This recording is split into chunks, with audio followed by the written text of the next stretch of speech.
Well, hi everyone. Welcome to the LBJ School of Public Affairs webinar on Security, International, and Diplomacy, Intelligence and Diplomacy with our wonderful professor, Paul Pope.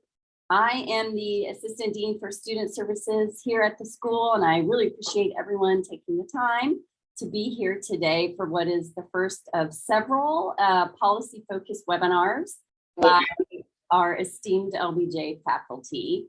And I also want to let you know some upcoming events. I'm going to be posting some links into the chat. One in particular, next Thursday here at the LBJ School, that'd be October 6th in the early evening, we are going to be hosting sort of a networking event with current students, faculty, and alumni in the policy area of security and intelligence. So I'd like to invite you to come and join us. Professor Pope will be there as well. And those are some really fun events and a great way to get to know our students, faculty, and alumni and discuss what the current happenings in your desired policy area of choice. So today we've invited Professor Pope to talk a little bit about his experience as well as opportunities for students here at the school in this policy area. You'll have some chance at the end to ask questions, and myself and Laura Roach, one of our wonderful admissions staff members, will be here to answer any specific admissions questions that you might have.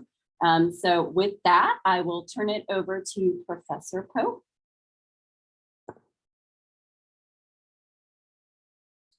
Sorry, having trouble getting my mute button with my notes on top of. Hi, everybody. Let me just make an admin announcement and ask if you're comfortable. There's a reason you don't want to, fine, but I'd welcome you turning on your camera so that I'm actually looking at the people out there. I appreciate it. Hamim has hers on. I thank you for that, Hamim. Good to see you. Like I said, you don't have to. I would appreciate it if you would. And if you ask a question, I would particularly appreciate it as we go through this. So my name is Paul Pope, and I'm a professor of practice here. I've been on the faculty for some time now. I guess I'm in my 9th year of teaching. The first 2 years, I was actually a CI officer assigned to, or I was the CI officer in residence, which was something I kind of created. It wasn't a program we had because I had an elder care issue in Texas. But it turned into a longer term gig, and I've been here for a while now as a employee of UT. And I'll tell you a little bit more about how we're organizing things. But that is one of the things you'll see in a school of public policy. And this isn't unique to LBJ. You'll find a mix of tenure track professors that, like you would find in other departments, and professors of practice. And so we do a lot of things in the masters in GPS at LBJ. We have energy, economics, trade, environmental studies, a lot of different directions that students can go in. I'm going to focus today on security, foreign policy, diplomacy, intelligence, and those kinds of issues, which is kind of my wheelhouse, although I've taught a lot of empath students and taught other courses too. And you can ask more about backgrounds and different professors if you want. So I'm going to assume that you either have already or will review the website carefully if you're seriously considering enrolling or applying, I should say. And there's a lot there, so I don't want to just totally go down the list of all the things that you can find there when it's explained very succinctly in those places. But I would just like to make a few kind of comments. Let me just start bottom line up front with kind of a sales pitch, okay? And I'm trying to be very honest about this. There are a lot of good schools that teach the issues that we're talking about here, and some great professors with who I use their text in my class and things like that. So what is it about UT and LBJ and our programs here that make it unique? And I would sort of cite about 4 things. Okay, so one thing is that not all of those schools are nestled inside a top-ranked, large, great research university like the University of Texas. So LBJ is we're going to talk very specifically about LBJ in a while, but it's also nestled in the University of Texas, and I'll come back to why that's important to our students. The second thing is the University of Texas and this campus in Austin is located in one of the most dynamic and fun cities in the world, and I'm a big one on fun. Graduate school is hard, and it's good to sharpen your axe every now and then with something that relaxes you, like live music or whatever. If you want great college football, the jury's out a little bit on that one, but it's a great place to be. Okay, Austin's a neat place. We're also directly associated and co-located almost with the LBJ Library, and that has sort of two things. One of them is that they host a lot of events, and I'm going to talk about events and other things beyond your courses. And so they have a lot of distinguished speakers and interesting things that happen there. And then something that's relevant to some students is that it also presents a fantastic opportunity to do primary research on some of these topics versus just secondary. You can literally go up there, and I did myself recently, and I wanted just a digital copy of the stuff that was being briefed to the president, but they gave me the actual piece of paper that he was holding or all of them in a box. That's kind of interesting. So, and then there's one more aspect of UT and LBJ that I really want to highlight, and I think it's probably the most relevant. Those other things are just kind of fun things to add to your program. These will actually affect your day-to-day life a great deal. So, and that is that inside LBJ, in addition to things that you're looking at on the LBJ website, when it comes to security, foreign policy, and intelligence, you need to also look at some other websites. Okay, so co-located and overlapping with LBJ is something called the Strauss Center for International Security and Law. So that is nestled in two schools, the LBJ School and the Law School. And it's named after a guy named Bob Strauss, who was a lawyer and a politician. He was chair of the Democratic Party, for example, but he was nominated by President H.W. Bush to be his ambassador in Russia, a very bipartisan guy. And his family set up this Strauss Center, which is very interesting because it's in LBJ and it's in the law school. And and by the way, we also have dual degree lawyers and policy people in school at times. And I'll come back to some of the things that they focus on, but it really adds a lot of options for our students in some particular areas that you might not think of. Like you might not think of cyber, for example, as something that the law school would focus on, but the law school has been a leader on the UT campus and frankly, a leader nationally. If you think about cyber law and what we're going to allow, not allow, how we protect ourselves and that kind of thing, that gets in a lot into cyber policy. You can't really separate the two clearly and neatly, so we don't try to. And the Clements Center, actually, we would try to if we didn't have the Strauss Center. We'd have to. The lawyers would be talking about lawyers and policy would be talking about policy, and that's an artificial division. The Strauss Center helps us bridge that. Similarly, the Clements Center for National Security is kind of located in several places, but it's mainly the history department at LBJ. And it also has a dynamic set of programs. So right now, for example, today there's a talk. I think the name of it is Getting China Wrong. If I have but almost every day there are talks at lunchtime for our students, at least Monday through Thursday, I would say. And often, like last week, I had to miss, literally had 4 CIA employees, and you would think as a former CIA person, I would want to be at their talk. And I did. It was on civil liberties and intelligence.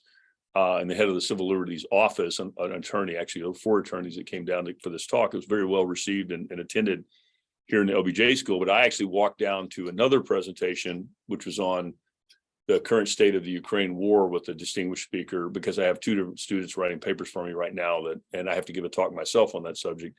So I did that. So sometimes you have this riches of speakers and things to listen to.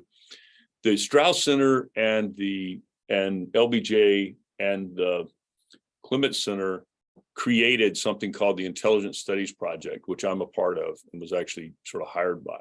So Intelligence Studies Project is a subset of those two, and it's focused on the study of intelligence. We're not trying to turn anybody into intel officers, but we want to add that, which we think is a very important part of national security. I always aim my courses at sort of policymakers future policymakers and making sure they have a great understanding of what Intel can and can't do for them. So I mentioned the stream of guest speakers, and I've often joked that if a student attended, 3 of those a week, it's like they should get credit for like an extra course, because there's so many great topics that are discussed and very useful. And they also have, both Clements and Strauss have fellowships. So I'd encourage you to go to their websites and look at that, because they have their Clements fellows, and both undergrad and grad. And for Strauss, it's not called Strauss Fellows, it's called Brumley Fellows, in the name of a family that donated the money for the program, who are still with us. And so those are really special and present a lot of opportunities for folks.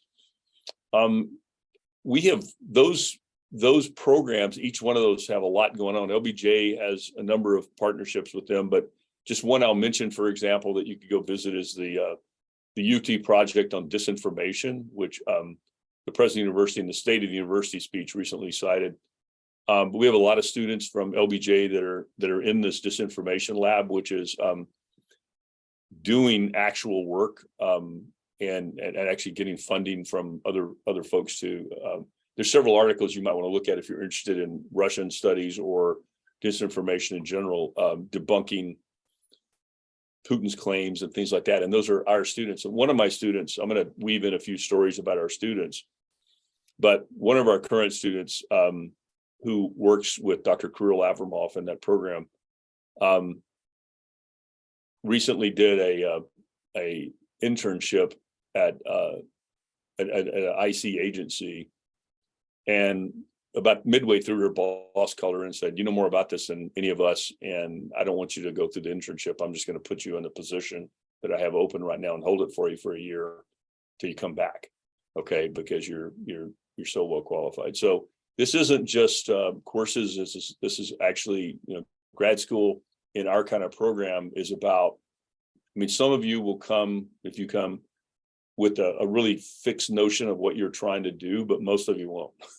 Most of you will have a general idea of what you want to do. And then hopefully we'll use graduate school to, one, figure out more with more precision, and two, develop yourself in that area that you decide to go in, and kind of ultimately, hopefully, kind of brand yourself or create a set of expertise that you can demonstrate before you get out of here. So there's a lot of other things I could talk about, but I just want to mention a few. One of them is the dual degree option. Okay, so Osa can talk to you about this, but this is a really cool thing, and this circles back to that first bullet about being part of a great research university. We offer, and Shannon, if I misspeak on the administrative aspects of this, you can correct me, but we offer this dual degree program, and when students come to me, I quite often get students that come to me and say, "Well, I want to go in the government and do intelligence or national security or diplomacy or something like that. How do I get hired, and how do I find a job where I can do that and that kind of thing?" And one of the things I tell them is that you have to take these general courses. You're going to have to take any program like this you go to. You're going to take like something that's like an IR theory course. It'll be called something different. Like here, it's called Nature of the International System, I think.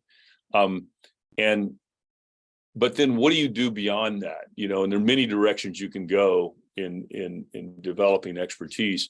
But really, they're probably like, if you want to be intelligence, for example, I'm not trying to recruit everybody or channel people into intelligence, but if that's, I know a lot about that. And if that's what you want to do, we don't actually want people that went to grad school and just studied intelligence. We want them, if they took an intel course, that's interesting. That shows that they're interested in intelligence. But like at CIA where I worked, that was the chief of the Tradecraft and Training Division of the Director of Operations, with 5 different centers under me before I came here. So I know a lot about how we train people. And we're not expecting you to come there knowing how to do a dead drop or write a presidential briefing. But we would like you to bring some knowledge and expertise and skill sets with you. So this dual degree program is probably the single best thing you could do. I'm not saying everybody has to do it, but I'm saying if somebody said, "Well, I'm trying to decide if I should go study Middle Eastern affairs or, global security, global policy issues or security studies for the price of an additional year of graduate school," you're really getting the equivalent of not having to make that hard decision and go down the, Robert Frost road not taken. So anyway, did I cover that right, Shannon, on the dual degree thing? Okay. So anyway, I encourage you to look at that. Again, you don't have to do that. It's an additional year of investment and cost and opportunity costs and all that. And a lot of people have not done it and gotten great jobs and things. With regard to courses, I mean, I could go through this. I think I'd rather wait for the questions to really go into much detail about individual courses. But I will just say, I don't know if you guys heard the door slam behind me, but that was a distinguished China scholar, Dr. Sheena Greiten's leaving.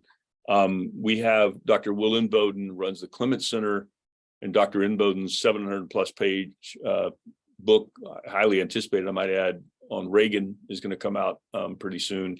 He teaches, for example, this semester, he's teaching one of those mandatory required courses on IR. There are 3 sections of that since it is mandatory. It's also taught by professors Red Eye this semester. I forget who else is teaching it, but it's also taught by Alan Cooperman and Dr. Alan Cooperman, who's an expert on proliferation and among other things, and conflict. Then we have Steve Slick is the head of the Intelligence Studies Project, also a senior retired CIA officer who worked at the National Security Council running intel programs. And he and I both teach courses on intelligence and national security and subsets of that. For example, every now and then he'll offer an entire semester-long grad course on covert action in international affairs. I have a course called Thinking, Writing, and Briefing for Intelligence, which is a demanding semester-long simulation, which students seem to really enjoy. I don't know if they enjoy it, but they're glad they took it. So at least that's what they tell me. And it kind of transforms the way they write quite often. We have more and more opportunities to do cyber things. And by the way, let me back up and there's something I'm implying, let me state it. Even if you don't do the dual degree thing, if we don't have the expertise or the professor that you need to be matched up with, or the course that you need to be matched up with inside LBJ, there is the opportunity to take courses on other parts of campus. Or for example, we have, like, if I need somebody to be a thesis advisor who has particular expertise or something like that, the professors can reach out. So I would encourage you not to just look at exactly everything that's inside LBJ if you have some particularly unique interests. For example, on cyber, some of the best courses that are offered on cyber are offered in the law school. So a lot of our students will take a law school class, or we'll have the law school professors teaching some of our classes. Bobby Chesney, who was the head of the Strauss Center for the whole time I've been here, just to give you some feel for how prestigious the Strauss Center is and how it's viewed on campus by the president and others, is now the dean of the law school. And he was replaced as the head of the Strauss Center by another distinguished national security attorney. And so we have those connections. We have, for example, Admiral Bill McCraven, who's well known to those of you that are familiar with the operation to take down bin Laden. He was the head of US SOCOM, and before that, Joint Special Operations Command. He is teaching a class right now that's a national security simulation for several weeks, taught in the evening. I know my students are killing themselves doing that. It's going to be done pretty soon. So we have a wide variety. There's a lot of things. We have a real expert on Iran on our faculty right now, another former CIA officer. And we have Josh Busby as another example. Josh is just finishing in fact, he's still affiliated with, he took a year off and went to the Department of Defense, where he was a leading expert on the environment, sort of DOD's, the impact of global warming on security, and then DOD's impact on global warming. And he was working in the OSD office on that. But he's one of our instructors. He teaches professors. He teaches a number of courses, but he's a real leading expert on that particular thing. So I know I'm going to leave people out. It's like thanking people at the Oscars when you start going down this road. I'm going to leave out some distinguished professors that you can find on the the website. I just want to I don't want to oversell this, but I would just like to illustrate a little bit what you can expect, because a question I would have were I in your shoes is, well, am I going to learn anything practical, and can I get a job doing this? And I would say that, this is a very important question and a useful question for you to ask. I mean, it is quite possible to go to college and then on to graduate school today and to be underemployed and doing something that really, you really didn't use what you were trained to do. So we work pretty hard at making sure that our folks are on track. I am now, in addition to my professor duties, working with OSA. I'm a mentor, is my title for the security track. These things that we're talking about fall under my track. So of the incoming students, I'm their sort of career counselor as well, or the kind of questions about how do they structure their courses so that they can get the kind of job they want. But I'm just going to give you a quick illustration of something that I was able to report. So right after the Ukrainian invasion of the Russian invasion of Ukraine, excuse me, we may have a Ukrainian invasion at some point, but the Russian invasion, I started hearing from grad students and former grad students, excuse me. And one of them reported, he said, "Hey, I'm running kind of the Ukraine desk for U.S. European Command and Joint Analytics Center in Molesworth, England." I knew he was there. And Hannah, and these two students were in the first class I ever taught here, is running the night shift. So the two people sort of for the Defense Intelligence Agency supporting the U.S. European Command, which is the command responsible for Ukraine, that were doing that, and had been out of school for, I don't know, about 5 years, I guess, a little bit longer maybe, were both our graduates.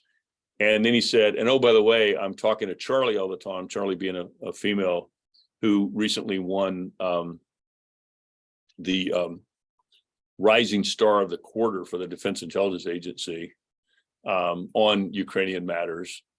Then another grad student, Jason, the first one I talked about was a different Jason, and this is another Jason who is now an ensign, sent me a picture. He said, "I've just did my first intel briefing, and it's to the fighter squadrons that are deploying on the Roosevelt to respond to the Ukraine situation." That's USS Teddy Roosevelt aircraft carrier, sorry. And then I got a picture, which just today I thought about bringing this up and sharing the screen with you. It would be kind of dramatic, but it's a group of us standing at a function in Washington about 5 years ago. It was one of those, those 5 years ago today pictures that pop up. Well, this morning, one of them popped up, and one of my two of my students are males in suits, and the other two are in long dresses for this formal that we went to while we were in DC. We were invited. We were there to interview people at this Intel conference, and they invited us to their formal dinner. And so anyway, I got a picture recently from one of those students in a beautiful red dress. and this time she was in camouflage standing under an F-15 because she's deployed to Eastern Poland as an intel officer advising a squadron that's been deployed to Poland for the Ukraine crisis. So, when you just take something like the Ukraine crisis and kind of inventory, there's others I can tell you that are working in the national security field, of course. But for me, it's becoming very real that these programs are producing a network of people. On that score, one last thing I would say is we recently had a career fair, and we had 20 organizations that choose to come to the career fair, national and state. So everything from the Texas Department of Public Safety, which you would expect being here in Austin, but the National Security Agency, the Central Intelligence Agency, the National Geospatial Agency, the National Reconnaissance Office, the Federal Bureau of Investigation. We had 20 employers. This is just about a couple of weeks ago. And we got some really positive feedback from them. I know DIA was just beside itself. NSA was just beside itself. And it's not just all for LBJ, but the LBJ folks are the ones that put it on, really, are people inside these centers, and LBJ put it on. So I'm committed, and I think a lot of the other professors are committed, and the programs and OSA and LBJ and these centers, to not just delivering you instruction, but to kind of shape an experience for you that that would turn you into professionals. And again, I've given a lot of examples in the Intel world because that's the world that I kind of came from, but I'm not a recruiter for Intel. I had a professional research project last year or year before, and I had two State Department fellows that were going to enter into foreign service as soon as they graduated. I've also had two recently who weren't fellows when they came here, but passed the foreign service exam and are both political cone diplomats now, one in Colombia and one headed to El Salvador. The one in Colombia is headed to Mumbai for a second tour. So, there's a lot going on with regard to that kind of thing, with regard to recruitment and placement. I also lived through frustrations with people, and I'll be honest, if you come in as a student with you about your prospects and tell you that like the likelihood of you just like zero in on something like I want to be a state foreign service officer or a CIA analyst or something like that, that those are, you're without knowing anything about you, that's a less than 50% chance that you're going to get that, so you have to have a range of options available and develop your expertise. So I have said a lot already. Why don't I stop and take questions? I'm not sure if I covered everything, Shannon, you wanted me to. Yeah, I think so. Thank you. Yeah, so let's just take questions. I'll field them if you want me to, or Yeah, you can raise your hand if you want. Yeah, sorry, Shannon. Yeah, I was just going to say the same thing. Feel free to raise your hand or write it in the chat.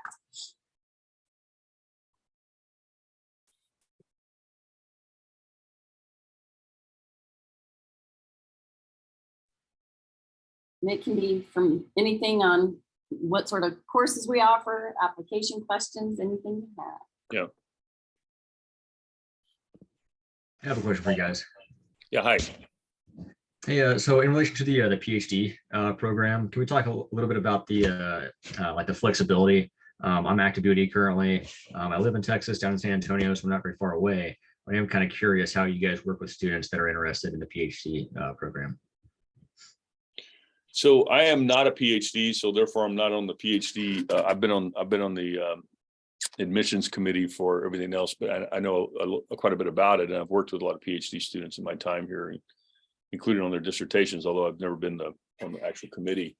But I would actually like to punt that either over to OSA or let connect you with our actual PhD committee, rather than me kind of ramble on about things that I'm not very precise about. But there's an admissions process. It's competitive.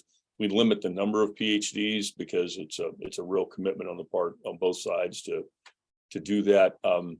I know that we have been very flexible, I don't know about part-time PhDs or people that are working part-time, but I do know that with the military in particular, when you have a military, would this be a sponsored PhD program, or are you talking about applying? Okay.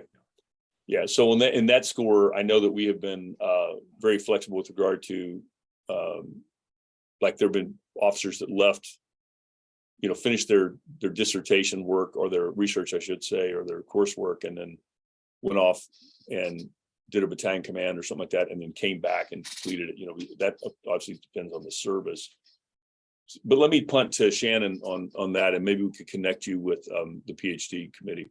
Yeah, absolutely. I think you covered it there. Every year we admit a few military folks sort of on an accelerated pathway through the PhD curriculum. So I think that the best next steps would be for me to connect you with a few of those students so you can really talk a little bit about they can talk about their experience.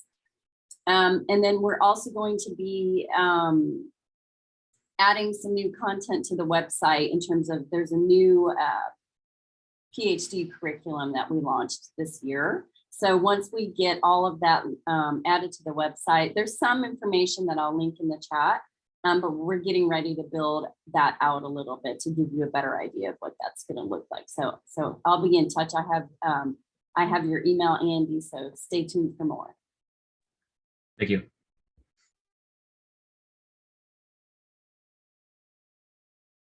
Yeah, somebody else ask a question because I'm sure you have some. There's one in the chat. It says, as a current Pickering, and this is from Rebecca, as a current Pickering and Wrangell applicant, I'd love to hear more about the offerings and the ways you work with finalists and fellows. Yeah, so Rebecca, I saw your head nodding when I was talking about some of that. So yeah, Pickering's, and for those of you who don't know, that's a fellowship along with the Wrangell Fellowship given by State Department, where basically you're sponsored through graduate school with knowing that you're going to enter as a Foreign Service Officer with the completion of grad school. Is that an accurate summary, Rebecca? Yeah, so you have choices, and everybody would like to have you because your funding isn't a big issue that we got to worry about or something, so in terms of, if I understand the question, could you just clarify, Rebecca, are you saying like how do we work with you guys, and is there any? Yeah, I mean, I think like the offering question, thank you so much for answering that question, by the way, and all this information, it's super helpful. I think my question is, when we look at the different programs, and it sounds like I think I maybe connected with, I don't know if you had a particular fellow, but I actually heard about this program of a fellow in Pickering, I think that was in the LBJ school. But I'd love to know when, you're doing the different internships and those kind of things that are required as part of that program, how do you work with them? And I think the thing I'm most interested in, I think you're kind of getting at it, is not just getting an education, but becoming a practitioner in a lot of ways, and gaining an expertise and the importance of that. And being able to, to really dive into that. So I'd love to hear if you have any experiences on how you've worked with students in that world. Well, I think that I guess I would say about the Pickerings and the Wrangles is you guys aren't harder, you're easier, because you already know you have a vision of the direction you're going. You may not know exactly, you don't know what country they're going to assign you to, you don't know what cone, but you do know that you're headed down this diplomatic foreign service pathway. And we have a requirement for all students to have an internship. And so your internship is one we don't have to find. We don't have to worry about you having a quality internship because you already have one lined up when you come. And I will often, when I talk to Pickerings and Wrangles, I'll ask them like what they're interested in, what cone they're going to choose to go for.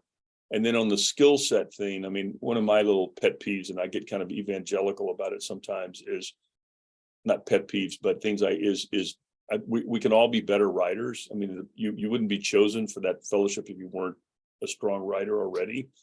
But writing in that, it's a very high order. If you're, say, a state foreign service officer or I mean, the only thing good that came out of the Snowden and Manning leaks was America finding out how great our foreign service officers are analyzing situations and writing about them. And so like there's an example where a student might want to develop a particular skill set. Like on my thinking, writing, and briefing class, I've had Pickerings and others asked to take that because they want to sharpen their sort of bottom line up front briefing kind of skills and that kind of thing. So I just think as you're going through the courses, I know I'm giving you a general answer, not a very specific one, but because I don't know, I need to know more about you and get to know you and what you're trying to achieve. But I think as you choose classes and then what you do for research projects and things like that within the classes, the fact that you know where you're sort of headed in terms of using that is very useful. And the professors, I would, one thing I would encourage you is always let them know that you're in that situation, and then if you have any particular, take ownership is one of the things I'm saying of your graduate school time. It'll go by fast, especially in a cool, fun place like this. It drags at Harvard and Stanford, but it's awesome here. But and it goes really fast. So the kind of you taking ownership of what you want to accomplish with this time. We're gonna levy the requirements we have and that our accrediting agencies have on you, and that's going to be a reality you have to deal with. But then beyond that, students do this. The students that I was naming a minute ago, every single one of those students, every one of them. I mean, I could tell a long saga issue of each one of those students as they kind of came to grips with their development. I mean, the first guy I mentioned, just as an example, was a dual degree with the Jackson School of Engineering. And he came to me and said, is the fact that I'm getting 2 degrees going to help me get hired at an Intel agency? And I said, no. And he was very crestfallen because he's spending all this money doing that. So, well, yeah, but all you're saying is 2 degrees. And I said, just having 2 degrees is not going to do it.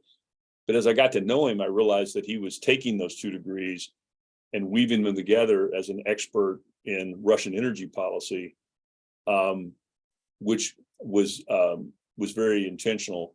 And just an example, I'm trying to answer your question. I'm not telling you a war story, but Jason came in. I'll give you this quick illustration. And he said, I want to write something for the Intel class. Would I be cheating if I used a long paper that I wrote in the Jackson School on rare earth metals and the Chinese attempt to kind of corner the market on that for the class? I said, no, I want you to bring expertise. This is about expressing yourself, not about the research process so much. So that's great. So he writes a paper, taking this 30-page paper from Jackson, he turns in about a 10-page paper. And I said, no, you don't understand. I need a page and a half. And he said, I can't do it. And I said, you can do it. And I really kind of beat him up. And I said, send it to me electronically, leave and come back in an hour. So he came back in an hour and I said, if I did any damage to what you're arguing, then let me know, And he read it. And as he was reading, I was thinking, what a jerk you are about myself, like beating him up and kind of telling him his thing didn't fly and all that stuff.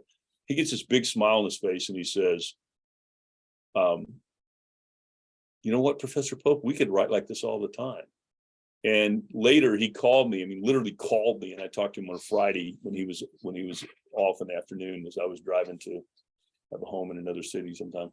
And he told me that he had been complimented, told he gave the best briefing at DIA by the director of DIA. He said, this is the best briefing I've had in 5 months. And so our training must be really great for you new analysts. And he goes, well, I haven't had a chance to go through the training yet, sir. Well, where'd you learn that? I learned it at UT. The gal that got Rising Star of the Quarter was asked by the director of DIA, different director, 5 years later,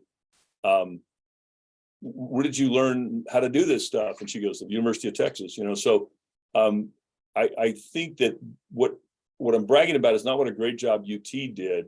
I'm bragging about those students and how they took hold of what they wanted to do. And, so Jason's case and her and the other gal's case, Charlie's too, they both, one of the things that they worked on was skill development. So you have wherever you go, whether it's here or someplace else, there's a balance to be struck between the academic rigor and learning the theory of whatever field you're in, and then also acquiring new skill sets that make you more competitive, whether those are knowing how to use, just basically writing and briefing skills in a generic sense, or it could be anything to geospatial information systems or, code writing for statistical data or something like that. So there's a lot of different things that you can do. And the university has the environment for you to develop that. So I actually think, I would, if you were here, if you were admitted as a student, I would want to hear more about yourself. And like, for example, let me just ask in front of everybody, what do you have a cone preference? Yeah, right now I'm very interested in the counselor cone. And then second to that would probably be the public affairs one, but really, I think it's more, I know it's a general, and I think typically they put you there at the front anyway. Right. But I'm really interested in that. I have a background, like a lot of human rights type of work, and then anti-trafficking. See, that tells me a lot about you. Sorry to interrupt. Policy and stuff like that.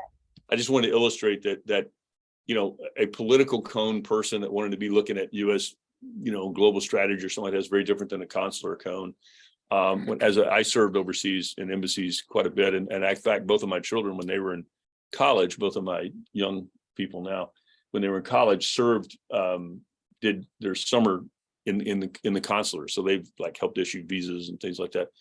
Anyway, let me take another question, but I hope that helped a little bit.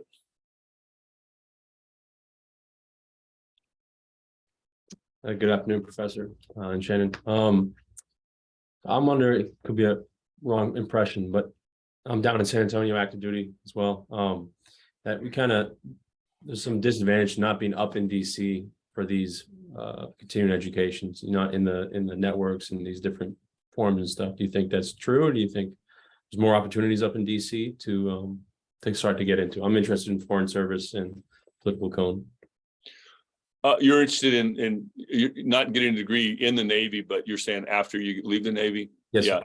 I don't think there is a disadvantage. There's some great programs in the DC area. I mean, Georgetown and George Washington and American and SICE, which is Johns Hopkins. I mean, there's some awesome programs, and we interact with those folks a lot. Have, you know, speakers from there come down, and so it sort of goes to my list of advantages. I mean, there's the number of people in our programs is dwarfed by the number of people at Georgetown.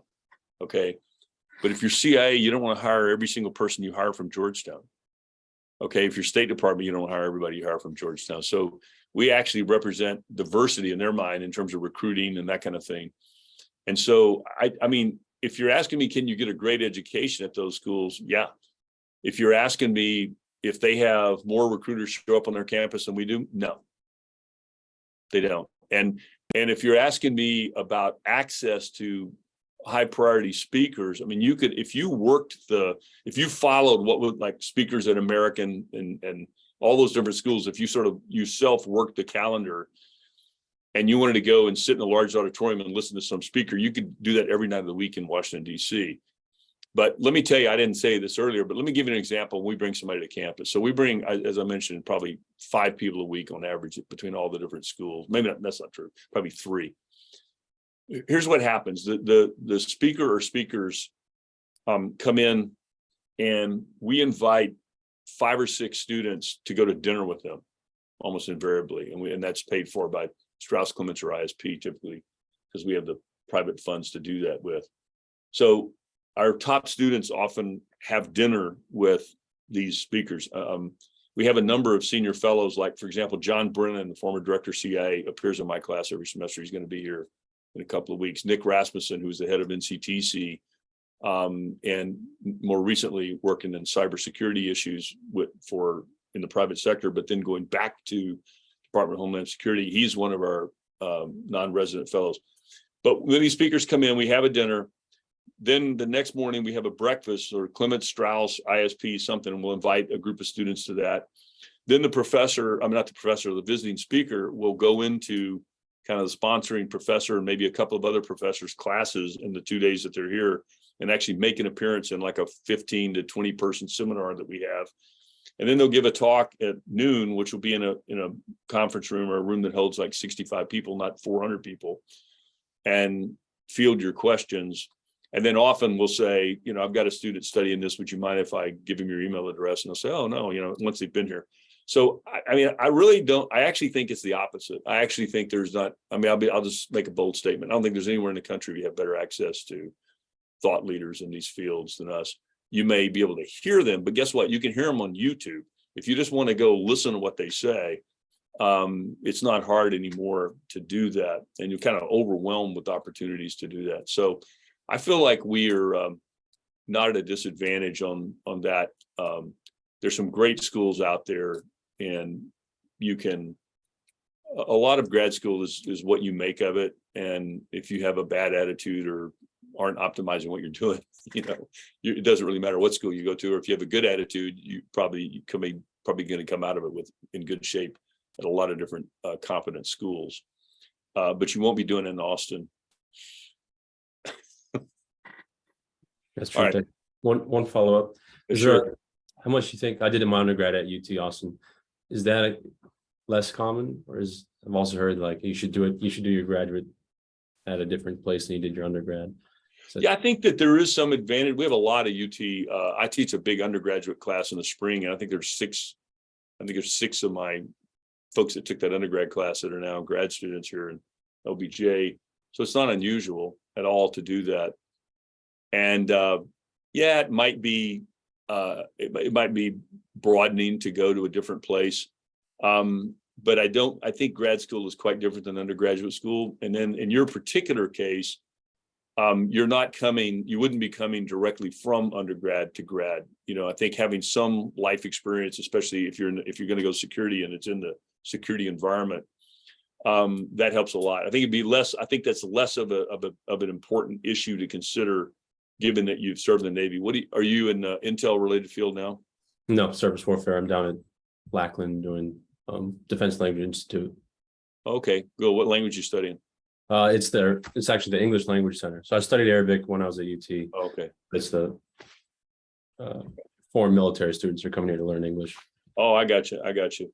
Yeah, well, we need good surface warfare officers. I went to West Point, so I've been signing my little notes when I'm talking to anybody that's an academy grad or in the service. I usually say like, go Army, beat Navy. And then I'll say, go Navy, beat China. But so we're the U.S. military is I think a lot of people, one of the things I would just say from a security perspective is substantively, I'll tell you guys that the last few years we've been emphasizing, like a lot of people in defense, gray zone warfare and hybrid warfare and that kind of thing. And about a year and a half ago, I started talking to my colleagues and said, look, the students think that we're saying that conventional war and hard power is dead, and it's not. And we need to kind of modify what we're doing. And we did. In fact, we just had a talk on hard power a couple of days ago. But as you can see from Ukraine, I was an artillery guy, for example, and people tell me, oh, artillery's dead. We don't need artillery anymore. Well, it doesn't look like it's so dead. And we're going to need surface warfare officers too. So thanks for what you're doing. All right, let me take another question.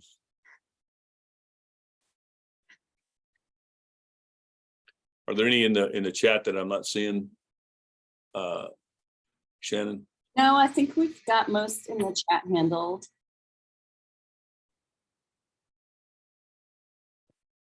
I don't know if I did such a good job that you have no questions, or if you're like, well, I don't know what I want to ask this guy. Well, I think, I'll chime in real quick again. I know I'm also interested in the language requirements. And do you guys I was looking at the different dual degree options. Yeah. And do you ever do like language degrees as dual degrees, things like that? And kind of what language programs and what's the strength of those? Yeah. If you wanted to know Arabic as a degree option, and then also, do you have a Farsi option at all? We do have a Farsi option. I've had a couple of students that did that. Some of them came in with some Farsi, but yeah, it's. I will say that the way we work it is a little different than, say, like I know my son went to school at UC San Diego, and they had a hard language outcome deliverable. In other words, you had to demonstrate a level of proficiency to graduate, whereas what we say is, okay, you have to have some language coming in. So if you're going to really acquire a language and get to what state or DoD would call like 3.3 level, if you're familiar with their rating system, if you were going to do that, you would probably need to be thinking about dual degree. I mentioned John Brennan is coming here. One reason he gives back to UT and to Fordham is because he went to UT. He got his master's degree at UT in Arabic studies, and he learned Arabic here. I mean, he had learned some Arabic in Fordham, and he learned some here. So yeah, we have a number of students who are dual degrees. We also had Shannon, I can't remember the name of the program, but we have the university has some language funding fellowship opportunities, and two of my current students went to Middlebury in Vermont last year, both in Arabic. They both had some Arabic, and they went up there and did Arabic. But normally you have to be dual degree. If you're starting from scratch, I think it would be tough to think you were going to get to a proficiency level while handling our course load. But if you're dual degree, that can be baked into the time. And we have great Russian and East European department here. Middle Eastern Studies includes, of course, both Arabic and Farsi and other languages.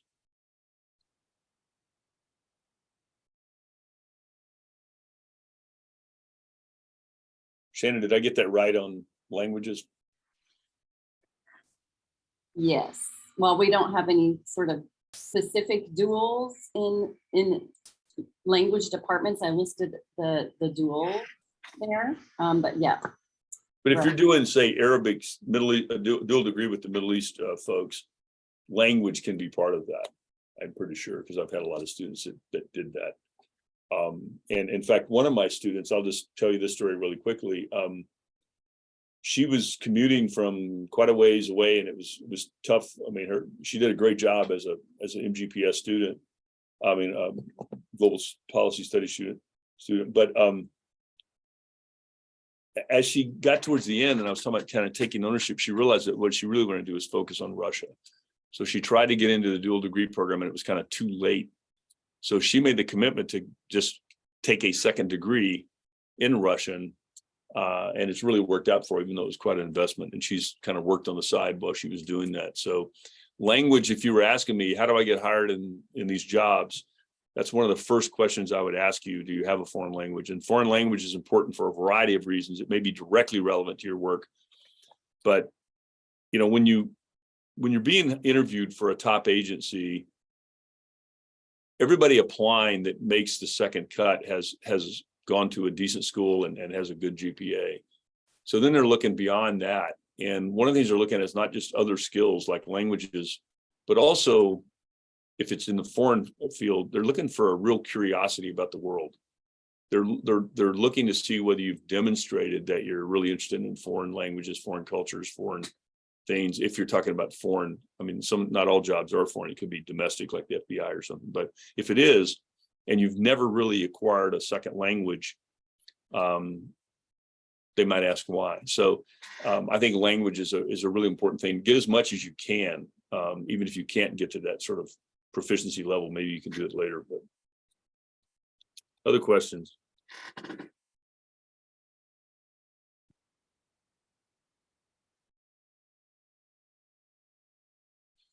Yeah, FLAS fellowship. Thank you.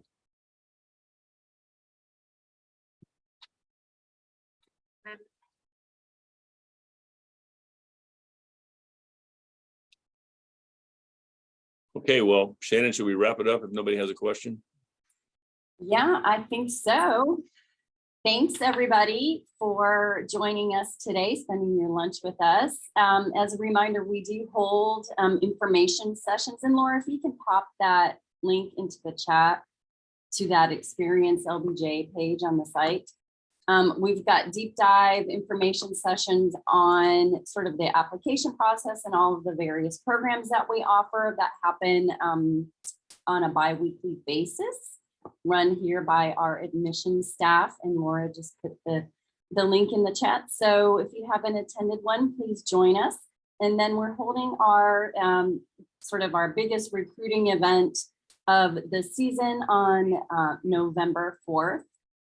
It is our open house day, and we will start the day virtually, and then we'll bring everyone to campus for the second half of the day, and you'll get a chance to meet current students, faculty, and our great staff here at the school. So we hope to see you at a future event. And thanks again for being here. And thank you, Professor Pope, for your time today and your great wisdom that you imparted to these prospective applicants. We appreciate your time. Yeah, you're welcome. And I hope to see some of you next fall. Absolutely. Thanks, everyone. Have a great day.